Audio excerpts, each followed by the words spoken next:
Okay, people, welcome to Electric Fields. What we're going to talk about today is charge and force, proportionality to do with these charges and forces, and vector addition, or what you might find it called is, because what we're doing is superimposing a position on top of another one. Okay, first of all, this here is known as Coulomb's law. There's a constant out the front of it, which is that thing there, 1 on 4 pi epsilon naught. Now the reason we use this is because it's permittivity to free space. The constant is really just, so last topic, gravity and satellites, it was a G, and that was 6 point something by 10 to the minus something or other. Here the constant is just a different value. We've still got the charges, we've still got the radius squared. Alright, so first thing we need to do is look at the types of charges and the force. So if we have two positive charges, these are going to repel. If we've got a positive and negative, they will attract, and two negatives will also repel. That will tell you the direction of this. So Newton's third law says equal and opposite forces. So equal in size, opposite in direction. Here we've got the first charge multiplied by the second divided by the radius squared. The charges aren't going to change. All we're going to do is change the, maybe the size of the charge will influence the size of the force, so that'll give us the size of the two forces, because Q1 times Q2 is the same as Q2 times Q1.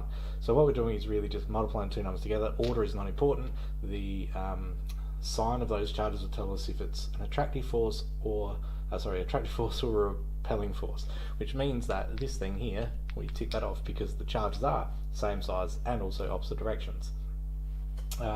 Next thing we need to do is talk about proportionality. So if I have F, I can say that that is proportional to one of the charges, or it's proportional to technically both of the charges. Alright, so these things are on the top line. If we double one of these charges, so if we double Q, which means we will be doubling the force. Alright, so they're directly related, they're directly proportional. You guys can write that down. The other thing, force is proportional 1 on r squared.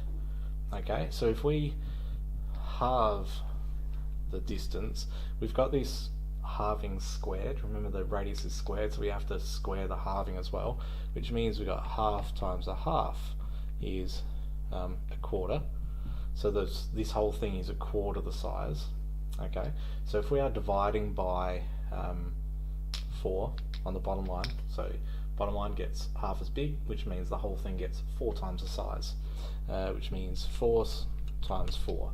If we double the distance, we've got this 2 times 2 is 4, so now we've got a 4 on the bottom line. Before we had a quarter on the bottom line. Divide by a quarter is the same as multiplying by 4. If we divide by 4, it's the same as dividing by 4.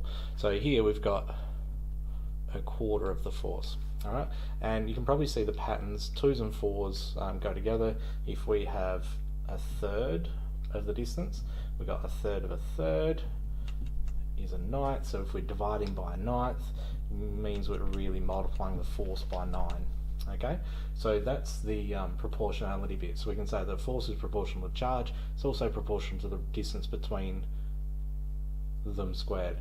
Okay, so if we have an overall impact of, let's say we're 4 times Q1 and a sixth of the distance, this one here will give us 4 times the force. Whatever we do to Q, we do to F. This one here, a sixth of the distance, so it's getting closer together, which means the force will go up, which means 6 sixes are 36 times the force, and I should have picked 2 different numbers because now I have to try and do this in my head.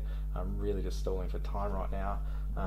So it's overall, what are we going to get? 144 times the force. Alright, so if you make one of the charges 4 times bigger and we get a sixth of the distance, the force is 144 times bigger.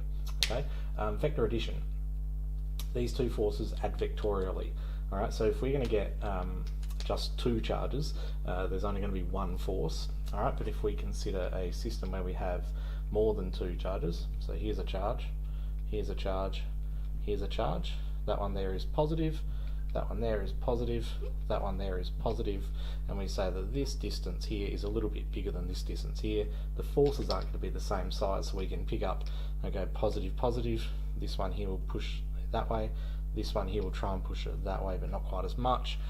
So we can add these two forces. The size will come from this. The direction will come from, you know, positive, positive, repel, positive, positive, repel, and it's kind of like an anti-tug of war to see which one wins or loses. Okay, so all we're going to do is add them in a straight line. If we were to add them in normal vector form, where we've got that thing and that thing, that's all we do. Piggyback them together, and you can calculate that. All right, the worst version you'll have is going to have a right angle at a triangle. It's probably going to be 3, 4, 5 type triangle. Okay, and that is superposition.